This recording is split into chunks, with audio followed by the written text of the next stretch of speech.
Good evening, everyone. I'm Joel Porter. Thank you for joining us.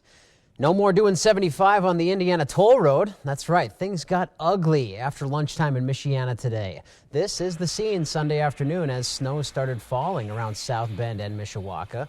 Notre Dame students, along with some Sunday commuters getting from A to B, stopped to gas up today.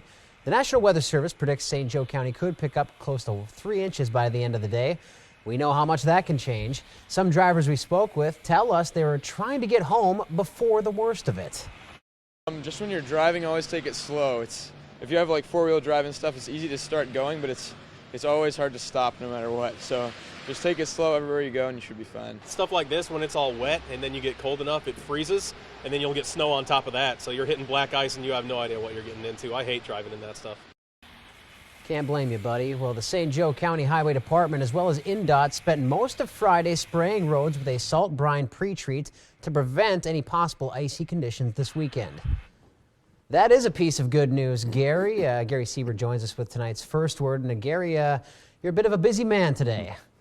Yeah, a little bit, but you know, by Michiana standards, this isn't that big of a snowfall. Today, refugees from around Michiana came together to give thanks to the South Bend community for helping them get on their feet when they were seeking opportunity in America. News Center 16's Jen Cardone was at today's gathering. So Jen, I'm sure every one of them has a story to tell. Yeah, they sure do, Joel. 51. I don't know if that's solace for any Bear fans to say, well, we didn't get close, but at least the Packers are I know, going. they're not going either. There's a little bit of, I'm okay with it. I'm not too bad with it. All right. You're not losing any sleep tonight. Thank you very much, Eli. Downtown South Bend wasn't just pink shirts and protests today. Beer lovers cruised over to the Century Center, but the only thing they were protesting was an empty glass. The Century Center opened its doors for South Bend Brew Fest. This year, ticket holders could sample over 275 beers from 55 breweries. Mr. Trump's campaign opponents have spent the year calling for his tax returns, but senior advisor Kellyanne Conway says that's not going to happen. Good morning to the both of you. That's right. We are down here at the Potawatomi Zoo. Opening day was just yesterday, of course, and if you ever want to talk about on a chilly morning crawling out of bed, that's exactly what we had here. This is Luca, a ball python. They just woke him up a little bit ago. They had to uncoil him. We got nice and warm here in the last few minutes, so we're feeling pretty comfortable. Good. My heart is so happy to see all these donations. It's absolutely amazing. I also saw those llamas, so make sure you guys check those guys out too. They're a staple every year. Yeah, we really got up close with the llamas. Yeah. We hope that everybody appreciates it. Well, I certainly appreciate a warm hug, especially from the Easter Bunny here this morning. Get in there! Move! Out there! Let's go! I'm going to go back and fish out a shoe. And he joins us now with more on this case. And Joel, what can you tell us? Well, Terry, I'm standing here along M63, a much quieter scene one day later. You can see the home behind me. That is where the incident happened earlier this week, and it's exactly where Michigan State Police spent the night and early morning hours along with that crime lab. They have since packed up and left, but those Michigan State Police officers are now in contact with sheriff's deputies in Colorado, working to extradite Alex Perez back to Michigan so that he can face 2 first-degree murder charges. That is the update we got this afternoon. News Center 16's Joel Porter joins us with more on this case. So, Joel, what are neighbors saying about what happened? Maureen, neighbors say they're scared, anxious, and sad after they learned that Javon Hobbs, a man who they were friendly with, was found dead in an apartment this morning. Police say they want to find out if this was murder or suicide. Friendly, lovable guy. Neighbors stand in the frigid snow just hours after finding out a man they knew was found dead. Pretty devastated that the fact that something like this would happen, and his birthday's on Monday, so it's just like, I don't see him really doing something like this.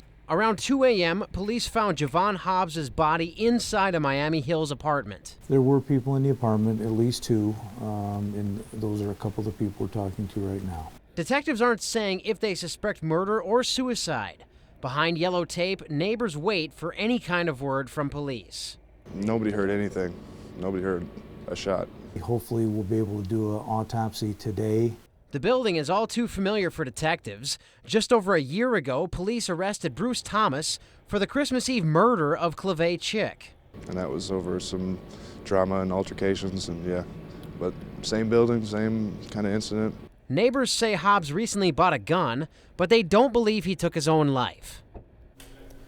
This afternoon, Tyshawn Williams was convicted of murder in St. Joe County Superior Court for his role in Chick's death. One other man was also convicted. Metro homicide detectives haven't told us if they think the two cases are in any way connected.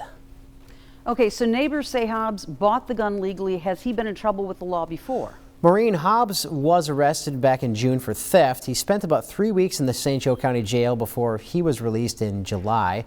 Metro homicide detectives haven't said if they're looking for anybody who might be responsible for Hobbs' death. To sign up their kids. So Joel, why so soon?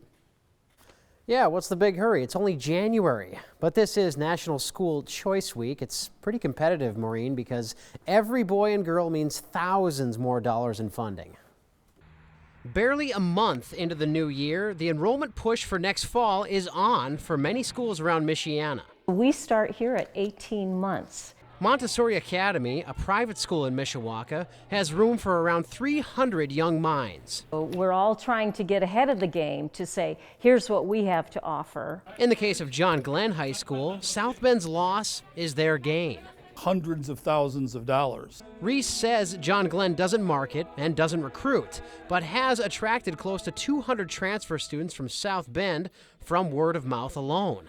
I have an empathy for those schools that are losing students. I think we've been fortunate in that we've been able to provide some good, strong academics, a variety of classes in all areas, and have great results academically. South Bend school leaders, who are facing a loss of more than 500 kids in the last year, say with a new superintendent, they'll have to find more creative ways of selling parents and keeping them local. I think we should embrace the competition because, frankly, I think we do a better job of educating our students than a lot of the failing charter schools do. And I think we need to be better, and having competition will just make us better. John Glenn has its freshman orientation for next year starting February 1st.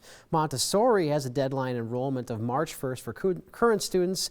For any parents who are considering enrolling for next year, they want them to make up their minds by April in order to make sure that they find a spot. Okay, so what are South Bend schools going to be doing to try and turn things around? Well, Maureen, they think that they're losing kids somewhere between the elementary and middle school ages, so they're considering changing up the way they teach over at Jackson School. That's on South Miami Street. They might model some of the charter school model at that school, looking at something more along the lines of a science and tech program or even a magnet program of some kind. Whatever it takes. Okay, Joel, thank you. You bet.